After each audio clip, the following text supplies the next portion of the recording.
So your question was what can we learn from the for-profit sector, and I think Amazon.com is a great example of an instance where they said, listen, we want to hear from our customers, we want to hear from them what they're telling us about our product, be it incredibly negative or positive.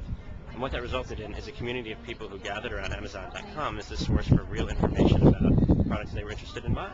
And Amazon.com became very successful as a result of not clamping down on negative comments. Okay, but yeah, you're saying don't clamp down on negative comments, but if I'm a nonprofit or if I'm even a enterprise, I can't throw a ton of resources at policing these things, can I? What's the way? That's what I'm saying. I'm saying they're not policing it necessarily. They're just saying, listen, we're going to let go of a little bit of control here, and we're going to get a lot of value back in return. And I think nonprofits can use that same model. So you're thinking that the community itself gets to police what these guys are, if there's negative commenting or things like that? Either the community or you just let the comments go. You say, listen, this is what it is. Like someone rails on Amazon.com, it's 1 out of 500,000.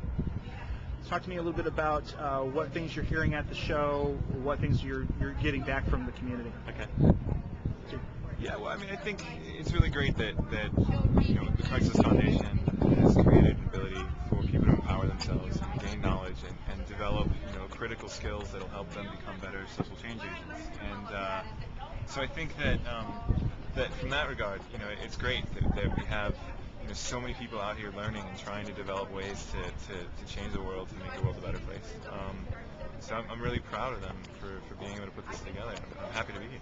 Talk to me a little bit about your project that you're putting together.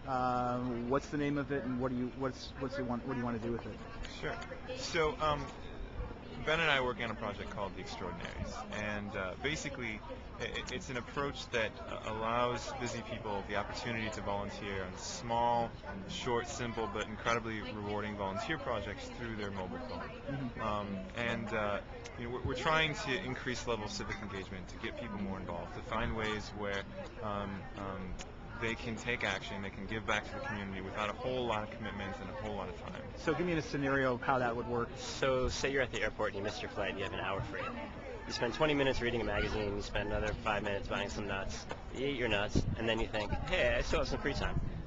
Why don't I volunteer? You pick up your mobile phone, you scroll through opportunities that you can do over your mobile phone in 20 minutes. For instance, you could review a new brochure for a nonprofit, rewrite some text, bring more active sentences to the paragraph that they want punched up, send it back to the nonprofit. They can say, hey, this is a great paragraph. We're going to use it in our brochure. And this is for all phones, or what kind of phones? Smartphones. Right now we have an Android version working, and we're working on an iPhone version. So it's high expertise people who are very busy, who may have these small chunks of free time that they can volunteer. And you're seeing the cell phone or the mobile phone as the platform of choice for this? Well, the reality is that when somebody stumbles upon 20 minutes free, the device most likely in their pocket is not a plasma TV or a laptop, it's their cell phone. And so, you know, when you have those few minutes free, you know, the cell phone is you know, generally the method of communication of choice. So, you know, but it also opens up the door to other opportunities that wouldn't normally fit into traditional volunteering. For example, you know, if you speak Chinese, you can help a nonprofit translate a Chinese brochure that they want to put into the Chinese community. Or you know, you can help digitize old books by looking at a picture of a page and typing it in, ways similar to the reCAPTCHA program that they use to do that. Or you know, hundreds of other small, short opportunities that wouldn't normally be considered you know, a volunteer activity. You know, it's more like a good deed. It's like, how can you do a good deed on your mobile phone? And I think the possibility space is explosive.